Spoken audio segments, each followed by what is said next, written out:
Malawian Camera. Kwarugaru gist, kwarugaru breaking news. Yokozina ndi Agape Kombe uja. Anyway, Pastor Shumba ali ndi nkhani zonse zokozina ndi nkulu amene.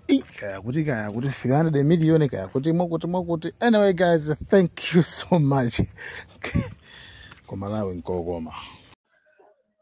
Rise and Shining, chigawo chakumadzulo kwambiri ikupatsirani ka breaking news kochepa kwambiri Malawi. Nkhani ndionena kuti obedwa naiso waba 300 million. Bambo Agape Kombe aja amati abedwa aja naonso aba 300 million. Ndiyo timatiti afunse a polisi kuti pamenepa mumanga ndani, mumanga wokuba Agape Kombe kapena mumanga amene aba ndalama chifukwa pamenepo tu zokuba zokhazoka zaba anatu. Anthu akuti anaba Agape Kombe pamene Agape Kombe anaba 300 million. Yoti azikagulira kati nene kuti ma delegates okapereka AGB limit ku parliament.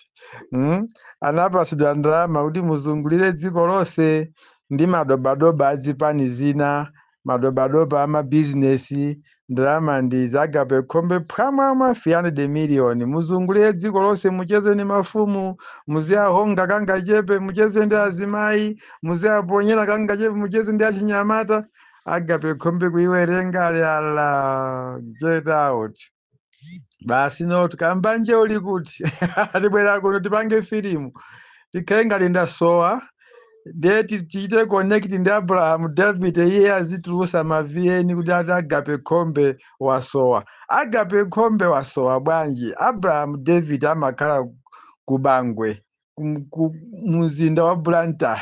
Agape Kombe wasowa muzinda wa Lilongwe pawakawaka chakwe area 6 uko.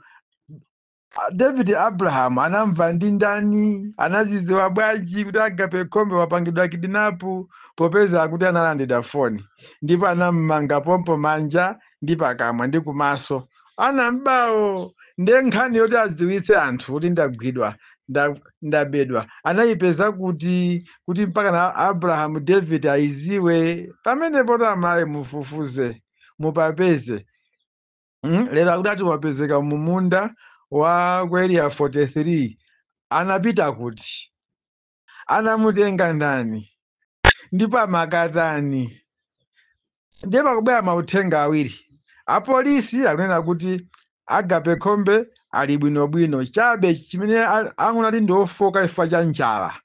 Pamene ena amene akutumiza uthenga mu magrupu akunena kuti Agape Kombe wavulala kwambiri ndipo ali ku chipatala. Chipatala chake chiti achifotokoze chifukwa munthu woti anavulazidwa ndi aziwembu sangabise kumene yali ku chipatala chifukwa anthu akufuna kwabwino atha kumamuthandizira komweko mpaka natapeza bwino.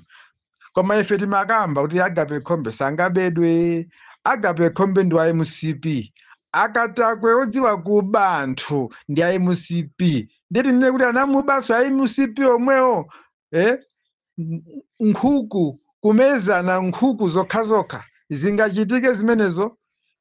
Nkhani yekunonera kuti akatakwe ena andale, akapsali ena andale, anthu osafunira zabwino anzawo anasonkhana ndalama kumpasa Agape Kombe zinakwana 300 million. Anthu tamazitsata zinthuzi.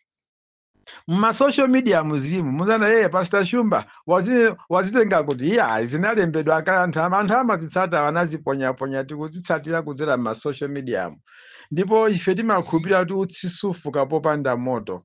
Ndi anayiwerenga kuti ala ndaye imene isiku kwana ploti, ndaye imene isiku kwana kagalimoto kandi, ndaye imene isiku kwana kuti ndi get out.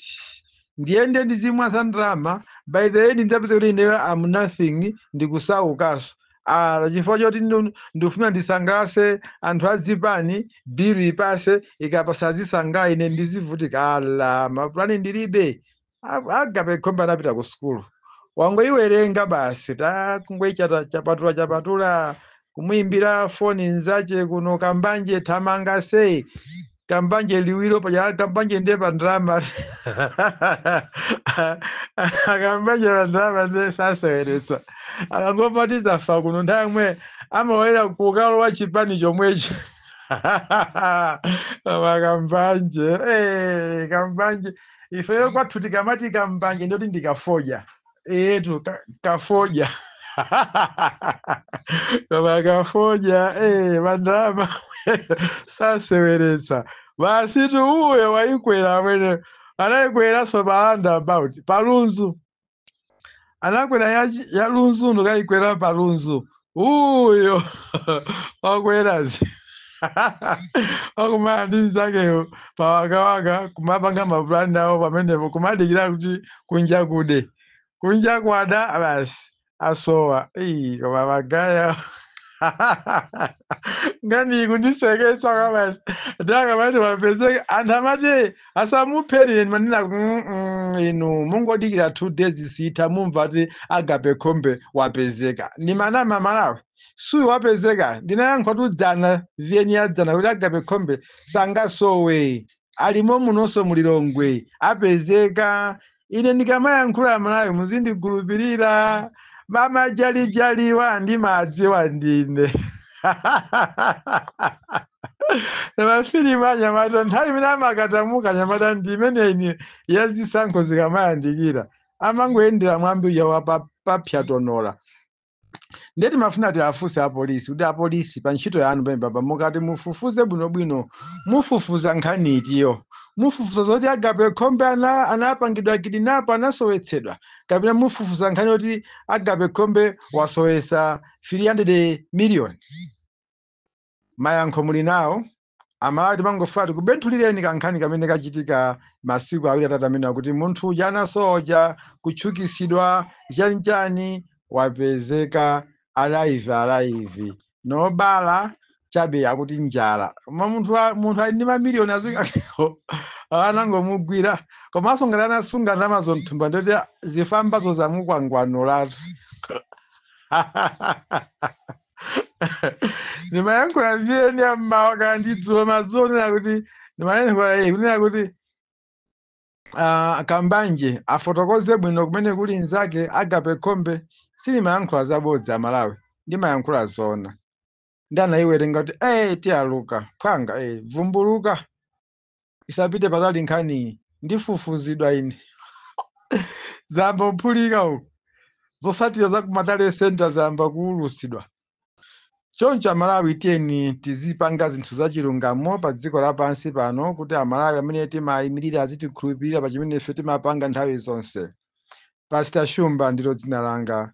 Breaking news ya madzulo lero pa Chiweru tsiku la Sabata. Madzulo abwino kudikiranso mmawa pa Sunday.